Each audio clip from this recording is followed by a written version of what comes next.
Alors, l'actualité du pays est difficile. Je dirais que la situation politique, économique et sécuritaire du pays est très inquiétante. Nous vivons une crise très très profonde depuis 2011 dont on a du mal à en sortir. Et aujourd'hui, il y a quelques jours, le nouveau coup d'État qui a eu lieu, notamment avec le débarquement de Mokhtar et de Bandao, montre clairement que nous ne sommes pas sortis de la situation de crise, puisque la mésentente au sommet de l'État est totale. Il y a les partis politiques d'un côté aujourd'hui, il y a les militaires de l'autre, il y a les religieux aussi. Donc tout ce beau monde a du mal à se mettre d'accord sur qu'est-ce que doit être le Mali de demain. C'est ça la question. Qu'est-ce que les Maliens veulent? Puisque des responsables se réunissent, parlent du Mali, mais la base même n'est pas consultée sur ce que doit être le Mali. On a vu sous Ibeka, juste avant sa chute, des rencontres comme le dialogue national inclusif, où quelques personnes ont été sélectionnées pour parler du Mali. Mais en vérité, quand il s'agit de prendre des décisions, les décisions sont prises dans les salons feutrés de la République et sont imposées ensuite à la population. Mais quand la population n'est pas convaincue des décisions, difficile que la population adhère à ces décisions-là. Donc je pense qu'il faut prendre les choses à la base pour faire adhérer la population aux décisions avant de les appliquer. Je pense que le débarquement de Bandao, c'est un premier échec, qu'on le veuille ou non, de la transition, puisque on aura perdu 9 mois en tout. Donc obligatoirement, c'est un échec, ça il faut le reconnaître. Maintenant, on ose croire que le Premier ministre, le nouveau Premier ministre,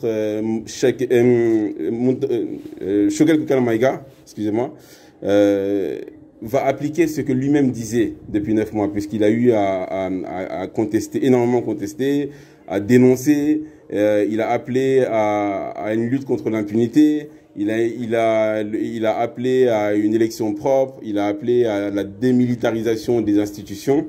Donc maintenant qu'il est Premier ministre, on va observer. Pour l'instant, il n'a pas nommé son gouvernement. Donc déjà, dans un premier temps, on attend de voir quel genre de gouvernement il va mettre en place, puisqu'on parle de consultation large. Est-ce qu'il va faire un gouvernement 100% politique, ce qui va être difficile dans la mesure où il y a les militaires? Est-ce qu'il va faire un gouvernement plutôt technique, avec des technocrates? Donc, on attend de voir quel gouvernement il va proposer et quel gouvernement sera retenu.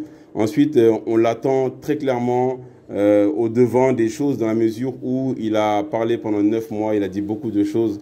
Donc, il a contesté Bandao et Mokhtar. Donc, on espère que lui, il aura le courage de ses propos.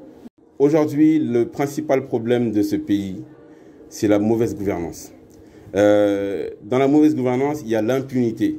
On a érigé l'impunité en mode de gouvernance depuis 30 ans. À tel point que tout le monde aujourd'hui sait que on fait ce qu'on veut, faut être bois là. C'est ça l'expression. Donc chacun fait ce qu'il veut. Celui qui veut détourner, il détourne. Celui qui veut tuer, il tue. Celui qui veut voler, il vole. Parce qu'il sait que quoi qu'il arrive, la justice ne s'en mêlera pas.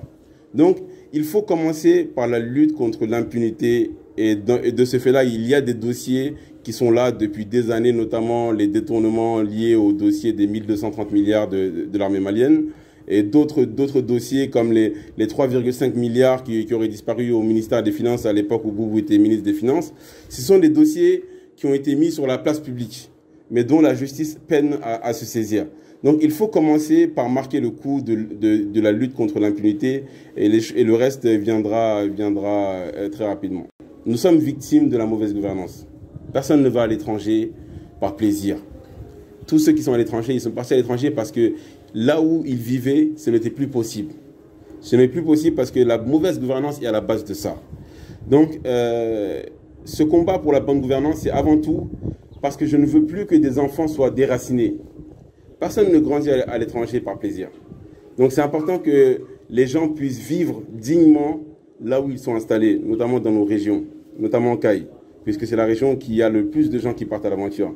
D'ailleurs, j'ai une pensée pour ces jeunes-là qui meurent quotidiennement dans la Méditerranée pour une vie meilleure. C'est pour ces gens-là que je me bats. Parce que tant que la mauvaise gouvernance sera la règle, les gens iront mourir dans le Sahara, les gens iront mourir dans la Méditerranée. C'est là le sens de mon combat. Sinon, s'il s'agit de moi-même, aujourd'hui, je dirais que nous, on est déjà, comme on dit, même si le terme est négatif, que nous sommes déjà déracinés, nous avons grandi à l'extérieur, nous avons une autre vision des choses, nous avons une autre vie. Mais ça n'empêche que nous avons des petits frères ici. Nous avons des petits frères, nous avons des enfants qui sont ici. On ne leur souhaite pas ce que nos pères ont eu à vivre à l'extérieur. Puisque la vie à l'extérieur, contrairement à ce que beaucoup laissent entendre, c'est une vie qui est très très difficile, qui est faite de sacrifices. Les gens font beaucoup de sacrifices pour venir construire des villas ici, pour entretenir la famille dans les villages. C'est des sacrifices qui, quand on le dit, les gens ont peine à croire le sacrifice que ces aventuriers-là vivent. Donc ce que je veux, c'est que la bonne gouvernance donne le choix. Celui qui veut aller étudier ailleurs, qu'il y aille parce qu'il veut y aller.